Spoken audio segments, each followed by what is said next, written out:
പണം കൊടുത്ത് വിജയിക്കാനാകില്ല എന്ന് അരിയാഹാരം കഴിക്കുന്ന പാലക്കാടുകാർ തെളിയിച്ച ഒരു വിജയമായിരുന്നു ഈ വിജയം.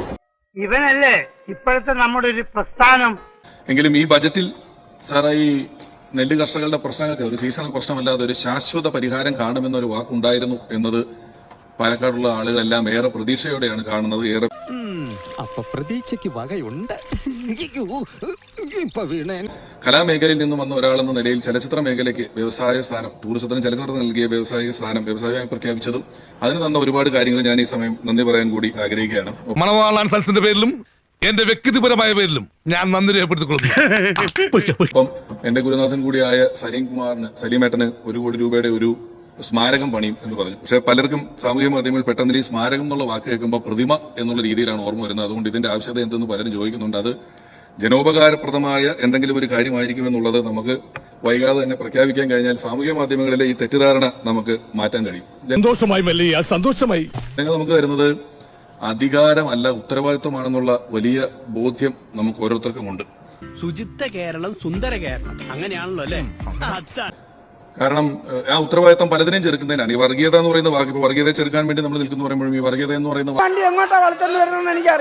വർഗീയത എന്ന് പറയുന്ന വാക്ക് പലപ്പോഴും മതവുമായി മാത്രം ബന്ധപ്പെട്ട് നിൽക്കുന്ന ഒരു വാക്കല്ല. അതിന് രാഷ്ട്രീയ വർഗീയത എന്ന് പറയുന്ന ഒരു സ്ഥലം പിടികിട്ടുന്നുണ്ട്. ഏതെങ്കിലും ഒരു രാഷ്ട്രീയ പാർട്ടിയാണെങ്കിലും അത് മറ്റെല്ലാവരും എതിർക്കപ്പെടേണ്ടതാണെന്നും മറ്റെല്ലാം ഇല്ലായ്മ ചെയ്യപ്പെടേണ്ടതാണെന്നും മറ്റാരും ശരിയല്ലെന്നും നമ്മൾ മാത്രമാണ് ശരിയെന്ന് വിശ്വസിക്കുന്നതും ഒരു വർഗീയത തന്നെയാണ്. ഞങ്ങളുടെ കൂടെ വർഗീയ പാർട്ടികളുണ്ടെന്ന് ആർഡിപിക്കാർ ആരോപിക്കുന്നുണ്ട്. അത് തെറ്റാണ് സുഹൃത്തുക്കളെ. പിന്നെ വർഗീയ പാർട്ടി ഇല്ലെന്ന് പറഞ്ഞുകൂടാ. ഞങ്ങളുടെ കൂടെ ചേർന്ന ശേഷം അവരിൽ യാതൊരു വർഗീയതയും ഞാൻ കണ്ടിട്ടില്ല. അല്പം സ്വല്പം കോഴി ബിരിയാണി കഴിക്കുന്നത് വർഗീയതയാണോ എന്ന് ഞാൻ വെല്ലുവിളിക്കാറ്.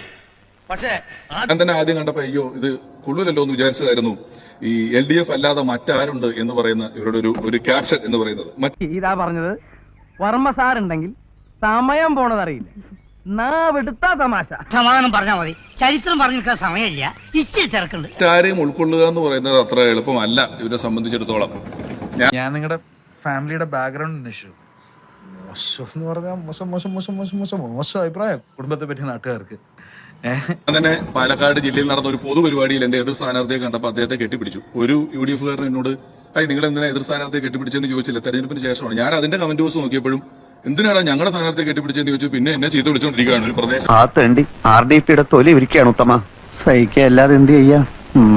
വിളിക്കുന്നതെന്നൊക്കെ ആലോചിച്ചപ്പോഴാണ് അറിഞ്ഞത് നമ്മുടെ പ്രിയപ്പെട്ട ജനീഷിന് ചോറ് കൊടുത്തതിന്റെ പേരിൽ ഒരാളെ പാർട്ടിയിൽ നിന്ന് പുറത്താക്കിയിട്ടുണ്ടായിരുന്നു എന്നുള്ളത്.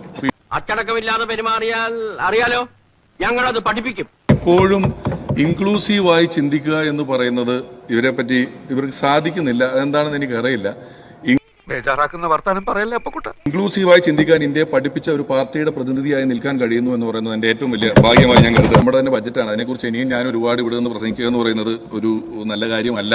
വേണമെങ്കിൽ ഇന്ന് ഈ ബജറ്റ് ലോകമെങ്കും വിളങ്ങിയിടാൻ ധനകാര്യമന്ത്രി തന്നെ എന്ന് പറയുന്ന ഒരു പാട്ടിനൊക്കെ സ്കോപ്പ് ഉണ്ട്. ഒന്നാമത് ചമ്മി നാറിയിരിക്കുക, കൂടി ചളവാകും. എന്റെ 2 മിനിറ്റ് ഞാൻ ദാനം ചെയ്തിരിക്കുന്നു. അപ്പൊ ഒരിക്കൽ കൂടി എല്ലാവർക്കും ഹൃദയപൂർവ്വം നന്ദി. ഞാൻ പണ്ട് കടവും കടത്തിണ്ടയുമായിട്ട് കരയിൽ കറങ്ങി നടന്ന പഴയ കമലാസനല്ല. സ്വന്തം കാശ് കണ്ട് സ്വന്തം കണ്ണ് തന്നെ തള്ളിപ്പോയ പുതിയ കമലാസനൻ, അൽ കമലാസനൻ.